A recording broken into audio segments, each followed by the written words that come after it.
Hello and welcome to the Gooner Talk. Back again with you guys for another episode of the Arsenal News Show. Join you every morning at 8 a.m. UK time. Hope you're doing good.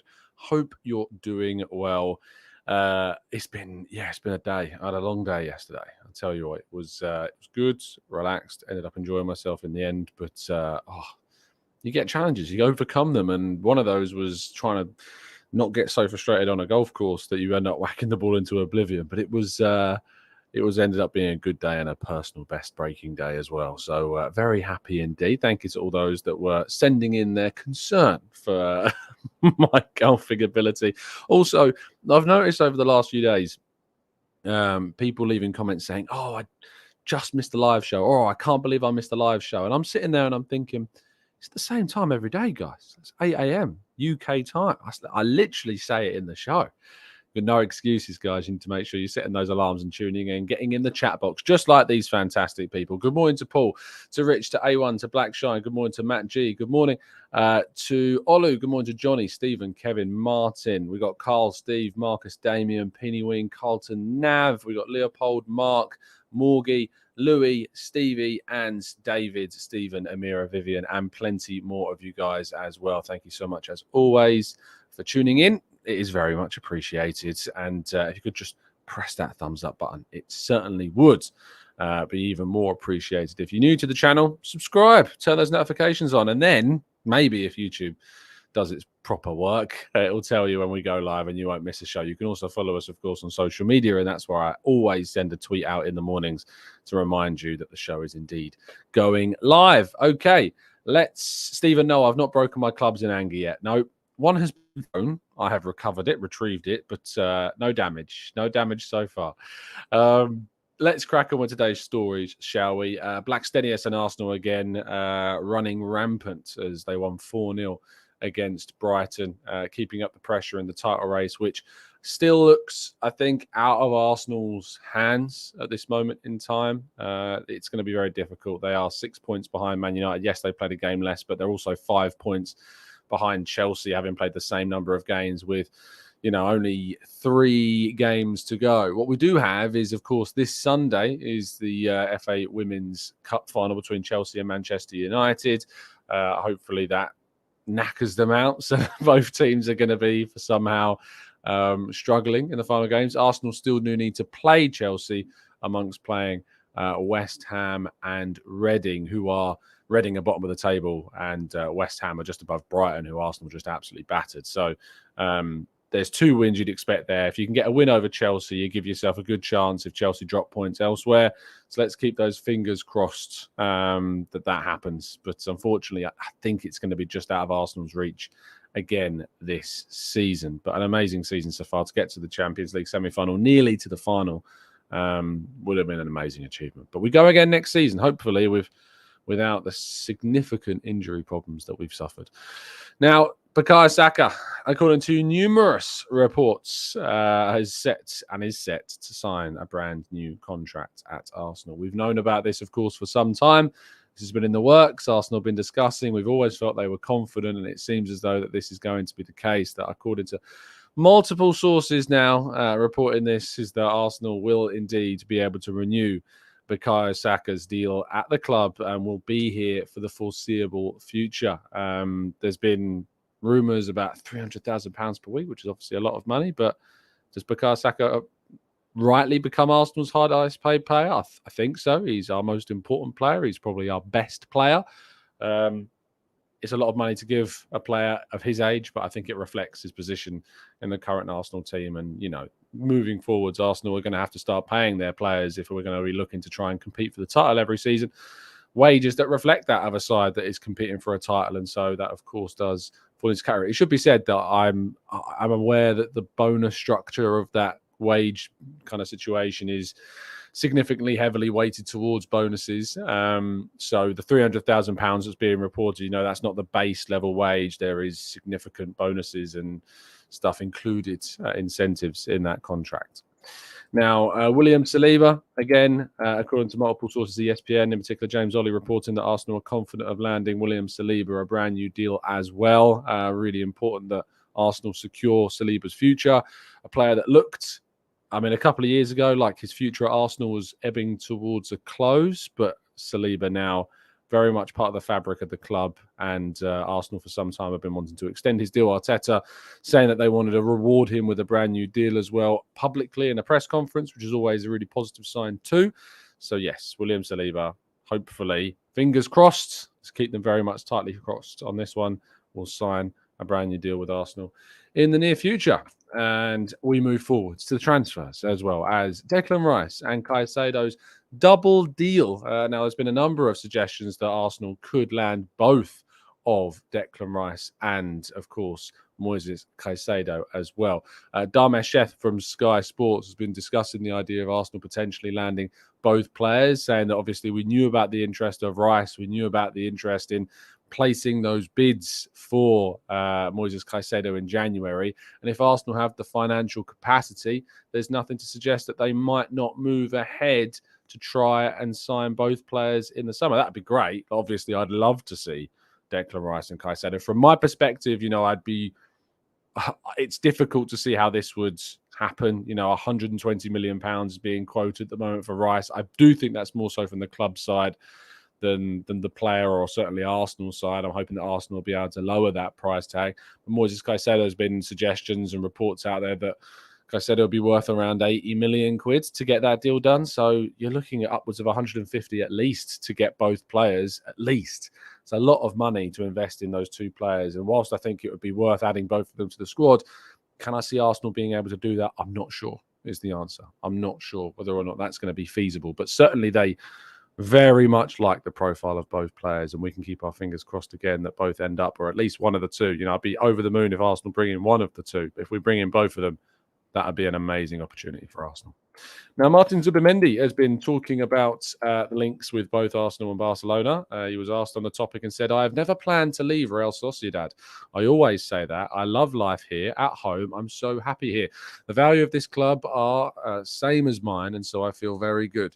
I always said that I'm happy." Now, we've heard a lot of players say that they were happy before then leaving their club and moving somewhere else when an offer comes in. It doesn't mean that that's going to be the case for Zubimendi, but we do know that plenty of players that have said they were happy at their club still move on. Arsenal have been interested in Zubimendi. We've been aware of that interest for quite some time. It's been reported significantly for the past 6 months or so since that January transfer window. And if Arsenal aren't able to get one of Declan Rice or Caicedo, it would make sense for them to start moving down their lists. And it does appear that Martin Zubimendi is one of the players on that list. Now, Timothy Catagne is now a new name that has come to the fore. John Cross of the Mirror has suggested that Arsenal are indeed following the Belgian international, 27-year-old Leicester City versatile fullback. Premier League level, has played here for a number of seasons now. I really liked Castagne when he was at Atalanta. As soon as he signed for Leicester, I put him straight into my fantasy team during that season. And in the first game, he scored, if you might remember, in his debut Premier League game for Leicester, to which made me very happy, thinking, wow, I've really looked good with this left field acquisition for the fantasy team. He's done okay, in the last couple of seasons. Of course, Leicester themselves have not been too great in the last couple of seasons, and this season may even not avoid relegation, which could make Castagne very much an accessible option financially. I think he's a good player, and in the right team would certainly be a really versatile option for Arsenal. He's not a starter for Arsenal, we know that, but certainly the ability to add depth to both the right and left back positions in Castagne, with a player that's played at the Premier League level for a number of seasons, coached then at Arsenal, I think has got potential. The price tag you'd hope would also be quite accessible for Arsenal. But yeah, very much so indeed. Castagne, a player that I've liked previously, but I know that there have been some concerns about how he's played in the Leicester team of the last year or two. But I think there's been concerns about pretty much every Leicester player. But if we're looking at just a depth option for those kind of fullback positions, I think Castagne is not a bad depth option for Arsenal to consider. Certainly an upgrade on some of the backups that we have. And so you are pushing the needle of quality in terms of your depth options in those positions. And finally, our headline story of the day. According to Alex Hesse of Sport Builds, Newcastle are said to be preparing an official offer to sign Bayer Leverkusen winger Moussa Diaby, but suggests that Arsenal and PSG still remain very much interested in the player. Now, we've heard, obviously, those reports that the price tag for Moussa Diaby was around 80 million euros. Now, Alex Essa of Build suggests that that price tag has dropped and that now they won't accept anything more, or rather anything less than 60 million euros, which is closer to that 50 million pound figure. I think that's more representative of what Moussa Diaby is actually worth. And I think as a player, if you can get him in for that amount of money, you're adding a very good, young, wide, goal scoring and assisting forward for a price tag that I think is much more reflective of where his standing is. 80 million euros is, a lot. 60 million euros, I think, is more reflective of the player that you would probably end up getting in a summer transfer window move for the Bayer Leverkusen player. Of course, we've now recently heard of Bayer Leverkusen's interest in Granit Xhaka. Could that be something that helps Arsenal to sweeten a deal for Moussa Diaby? Maybe. We'd have to wait and see. But certainly Arsenal don't want to overspend when it comes to their transfer targets this summer. Just like you don't want to overspend when it comes to using the correct VPN service. And that's why NordVPN have teamed up with TGT in order to give you a fantastic financial deal on a VPN service on a 1 or 2 year plan so that you can get the right service for the right price. NordVPN is a fantastic outlet to you, of course, that brings you safety and security when surfing online and gives you the ability to change your geolocation on your phone, your laptop, or of course your tablet as well. By going to nordvpn.com/Gooner, you can find yourself that discount and that special deal that you have got with the access that you get by listening to the show, and you can get it at a reasonable price as well. You're not paying over the odds like Arsenal might have to do this summer. You're paying a good price for a good service and a good project as that indeed as well. And two, you can get a very, very, very nice prize by entering into the latest Football Prizes competition to win a signed and framed Thierry Henry Arsenal shirt. Signed and framed not only, but also mounted in a particular frame that includes a television screen playing the player's best highlights from his time at the club. Not only that, but there are a number of instant win prizes, including a signed and framed Tony Adams shirt, some Arsenal Club Shop in terms of the vouchers that you get, £25 worth. There's 2 of those, and then lots of Football Prizes site credit as well, so you can help yourself to enter future competitions too. Right then, let's go to your questions and all of the rest of it in part 2 right after this.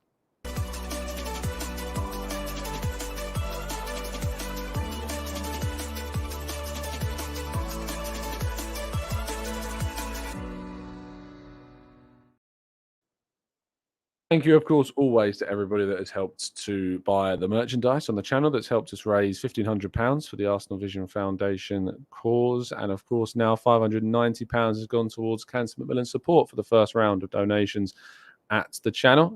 So do continue to get yourself invested, get yourself a hat, try to collect them all if you can. And, we'll have more numerous merchandise coming to help support those causes across the summer. Looking forward to getting some ideas from people. We're always asking in our Discord server to our members what types of merch they would like to see.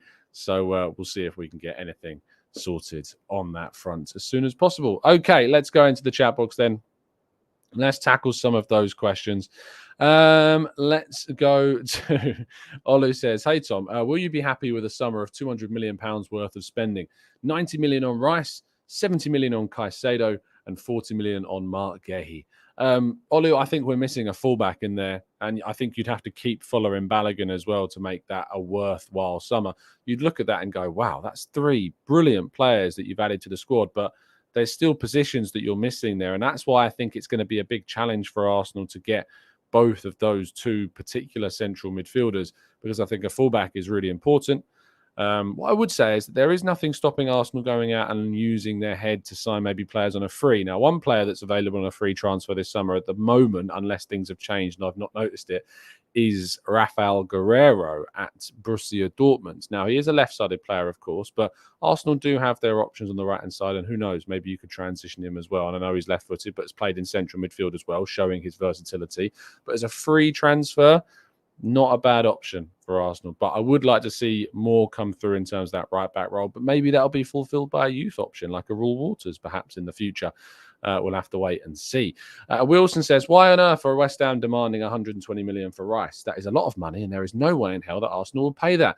We need to be real. The reason is because they can. that they have no reason to sell him this summer. He's got a year left on his deal, but they've got an option to extend by a further year. And they're still very much in control of that situation. They also believe that clubs will pay a lot of money for him, and that's why they can demand a massive fee. I'm hopeful that they'll be able to get that price tag down quite significantly and maybe sweeten it with a player involved in any potential deal. We'll have to wait and see if that turns out to be the case. Matt G says, are we underestimating the cost of Caicedo? We offered 80 million. I think it was 70 million was the highest one, Matt. I'm pretty sure. I might be wrong, but I'm pretty sure it was 70 million was the highest offer. Since then, he signed a new contract. So surely the price tag has increased significantly.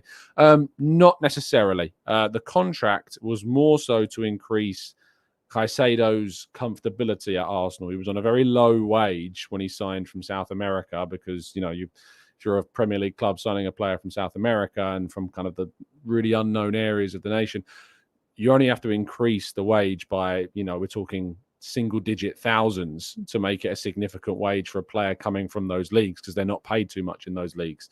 Now, when it comes to the context of a Premier League footballer, they needed to increase that significantly, and now they've done that. But I don't think the contract necessarily changes too much about Caicedo's position. If you remember, he also only signed really just over a year ago. So he already had a significant length of time left on his contract.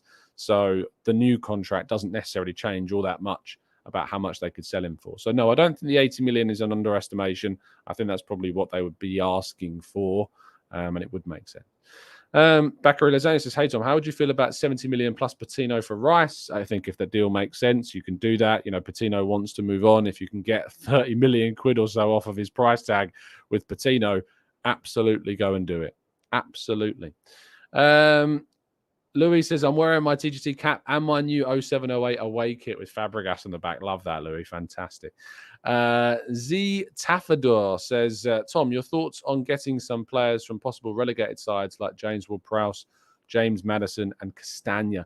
Romeo Lavia is another one as well that I'd be interested in. Less so James Ward-Prowse. James Maddison, of course, is a great attacking player. And Arsenal are interested, as we've heard, in Mason Mount. So if there's an interest in Mason Mount, it would make sense for Arsenal to also have an eye on James Maddison and see if they can get him for a reduced price. You can be sure that he will be moved on and signed by someone in the summer. I can see Tottenham Hotspur coming in for James Maddison. That's a deal that I can see just materializing in my mind. So we'll have to wait and see on that one. Castagne, as we've discussed today, I think is a good depth option for those fullback positions, but I think there are options ahead of Castagne on Arsenal's list, like Fresneda, for instance, being one of them.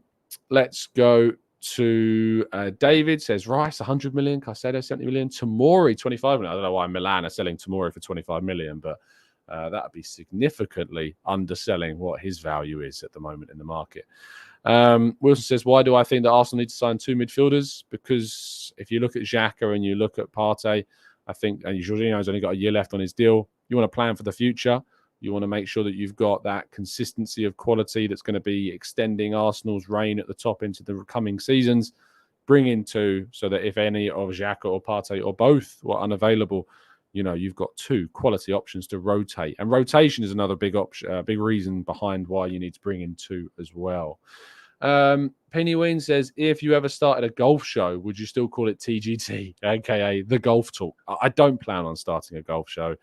The hubris to start a golf show when I've only been playing since December would be quite significant. So no plans to start a golf show at this moment in time. I will, and I can't see that happening. I'm just not good enough, and I don't ever think I ever will be good enough to start. Not that I'm good enough at football to be talking about it, but I feel like the knowledge-wise compared to golf is significant.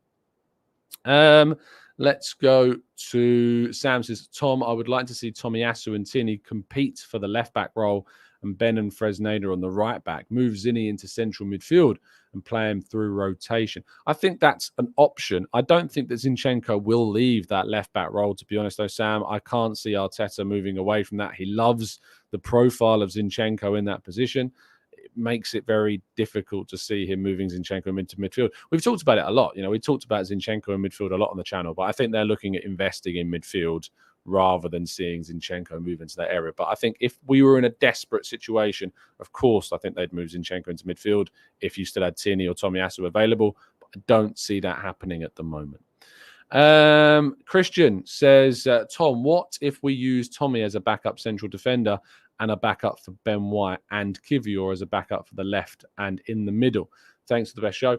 Of course, there's depth existing there, as you point out, Christian. Absolutely. But I think that Arsenal need what I've asked for, which is variation, especially in the right-back position. We don't have much variation of style in that right-back role. I think we need to bring someone in that can offer something more going forwards, be that a Fresneda, be that a Sacha Boy, be that a Wrench, be that a Castagne, be that a Jeremy Frimpong, someone that's going to give you more options and greater versatility in the rotation and in your substitutions as well. That's why I think we need to invest in the right-back position to give us something more going forwards as well. Let's go to Mick says, is there no right back in the academy that we could promote? Norton Cuffy comes to mind. Unfortunately, Norton Cuffy, I don't think is at the Premier League level yet. I don't think he'll be there next season. He's done okay at Rotherham and Coventry, but still is very raw and unrefined. He needs to refine certain aspects of his game. He's doing well and is developing, but he's not of that Premier League level. The player that you look at in the academy that could be a future right-back is still Rule Waters, although he can play at centre-back as well. He will, of course, I think, be part of that pre-season group. They'll see how he does. But he's, for me, the next player, along with Lino Souza, who's a left-back and can play that inverted role, that they're looking at, to my understanding, as players, certainly that they've got a lot of hope for the future. There's a lot of appreciation for Souza. There's a lot of appreciation for Rule Waters as well. Let's see if those two are two players that could come through and be used in the future. But I'd still like Arsenal to go out and sign somebody in an attacking fullback position. Let's go to Paul. Says, have we not learned anything? There is no justification to spend anything over 50 million for a player unless they're a generational talent. More quality scouting and less hype, please. I think, the 50 million, I think this is right, Paul, by the way, and I think we've talked about this on the channel. You should only spend marquee, big, transformational money on a player that is equally so. And that's why it became very uncomfortable with the Mudryk situation and what we were doing there. I think that we can get some really good players for some really good fees. You think about the 30 million we bought Ramsdale for, the 34 million pounds we bought Ødegaard for, the 5 million pounds we bought Martinelli for, the 20 million quid we bought Tomiyasu for, 50 million pounds we spent on Ben White, 27 million on William Saliba. The list goes, 27 million pounds on Trossard, and only 20 of that was up front. So, we have to consider what we can do with a good amount of money on our budget and what you can invest in players that you can still get really good quality for. Some players are going to cost you over 50 million, and you're going to have to come to terms with that, and you're going to have to realize that, unfortunately, we are going to have to spend the big money on some key targets, especially considering Arsenal want to establish themselves at the top end of the table. That's going to happen, but you can still get some very, very good players for very, very good amounts of money. Think about how much Man City bought Julian Alvarez for. Even Erling Haaland, they ended up getting, I think, for something like 50 to 60 million pounds. Of course, his wages are ridiculous, but the fee is still what we're talking about here in terms of the reasonable nature of transfer fees. Let's scroll down a little bit more. Neil says, what would Maddison's price or Ilkay Gundogan for 2 years buy Rice next year? Asensio for Saka competition. Look, Asensio is a player I've talked about, I think, on the last show. I think if you can look at bringing a player on a free or very low fee, I don't know when his contract expires. I know it's not got long left. If anything, it does expire in the summer. So Asensio could be available on a free, not a bad option to bring in for nothing. Gundogan, Maddison. The problem is Rice is going to want to move on this summer. And I think that Arsenal's position qualifying for the Champions League, competing for a title, has never made Arsenal more attractive in the last 20 years, other than when they last won the league title and got to the Champions League final. This moment right now, at least in the last 10 years plus, is the most attractive Arsenal have ever been as a club to move to. And Arsenal need to take advantage of that. That's not necessarily signing the relegation fodder, not necessarily signing the free options. Arsenal should be looking to do their marquee deals in this summer window and use the reputation that they've built this season to try and go for the very best players. Pinywin, is Vanilla Rice the missing link? I don't even know what that means, but Rice, if you just want to talk about Rice certainly is a missing link, I think, in this Arsenal squad for sure. Makiek says, what do you think about Barella and Dumfries? Dumfries is not for me. He's more of a wing back, and I think in the fullback position, I think is not offering Arsenal what they want from a fullback. So I think defensively, all the concerns we have about Zinchenko, we'd suddenly have about Dumfries as well. Barella, fantastic midfielder, but you're not getting him for at least 80 odd million quid as well. So he's a potential alternative to, say, a Caicedo, a box-to-box midfielder that's going to give you a lot of energy, a lot of running, a lot of progression of the ball, great technical ability, and do stuff in the final third as well. But again, very expensive. So an alternative to some of the primary targets that we've got at the moment. Let's go to Amira. Says it was arguably easier for Saka and Smith Rowe to get into the first team because of where the club was. Now we're in the Champions League. How do you see us convincing youth players to stay and fight for a chance? I'm not going to disagree with you. I think the pathway was more accessible for Saka and Smith Rowe. What I would say is that when we did bring Smith Rowe and Saka through, we just spent £72 million on Nicola Pepe. Aubameyang and Lacazette were both still here. So Joe Willock was, of course, ahead of Smith Rowe at that time and was getting minutes. So it wasn't necessarily easy, but certainly I would say easier is probably the best terminology. But again, I think probably context of words and things like that make it sound a lot easier than it was still. Saka and Smith Rowe did an amazing job doing what they did to come through the ranks and establish themselves in the team. However, now that we are where we are, it's going to be tougher for those young players. And you ultimately as a club do have to have somewhat an emphasis on showing that there is still a pathway, that there is still a chance for youth players. And that's why when we look at Rule Waters, when we look at Lino Souza, when we look at Mario Koja-Dubry or Miles Lewis-Skelly, or Ethan Nwaneri, some of our highest rated young players in the groups, we need to make sure that we are offering still somewhat opportunities so that those players know that there is a pathway and that are convinced to stay and not move on away from the club. So I agree with you. It's all about showing them that there is a pathway, and you're going to have to take some risks, I think, by doing that. But it is important to still do that. Let's Rosiak as well, as Steve points out, just signed a new professional, or just signed his first professional contract with the club. Very highly rated indeed as well. Marcus says, please wish happy birthday to Orleith, who I hope I've pronounced correctly. Our middle child, Marcus, of course, Orleith, I hope you have a fantastic birthday. And I hope that I've not butchered the pronunciation of your name either.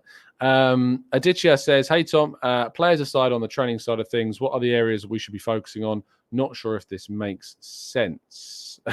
Why did you ask it then? Aside from on the training side, what are the areas that we should be focusing on? As a club, I think that we should be looking at rotation. As Arteta needs to think about rotation. I think Arteta needs to focus on in-game management. And, of course, how we sell players. We need to sell players more effectively during this window. There's a lot of pressure on Edu. I know that he's feeling it. So, there's a lot of pressure on Edu, certainly, to improve our sales and how we move players on this summer. Trevor says, Tom, have you seen pictures of the litter fan supposedly left behind at Newcastle? No, I've not, but that's a shame. I hope it's not contextually any worse than it is anywhere else compared. I'd hate for Arsenal to start getting bad reps about that, but unfortunately, if you go to the cinema and you look at the cinema after you've left, goodness me, it's what unfortunately is just an issue. But I wish it was better, and hopefully more can be done about it. Have you seen was it during the World Cup, the Japanese supporters at the World Cup clearing up after themselves? That's the type of policy we need as supporters. Just take your rubbish with you. I've got a really bad. I say it's a bad habit. I've got a bad habit of always putting my rubbish in my pockets and then kind of releasing it into the bin when I get home, just because I don't want to chuck it in, on the floor somewhere. I say it's a bad habit. It's not a bad habit at all, but I should probably take the time to go find a bin nearby than fill my pockets up with wrappers. But I suppose it's better than littering on the floor. There we go. But thank you ever so much, everybody that's tuned in. Really appreciate your time as always. Do drop a like on the video, subscribe to the channel if you're new. I'll be back. I may be doing the preview show today. I need to double check on my schedule, but do look out in our Discord server for a message about the next preview show for the game at the weekend against Brighton. Have a fantastic day. See you soon. And as always, up the Arsenal.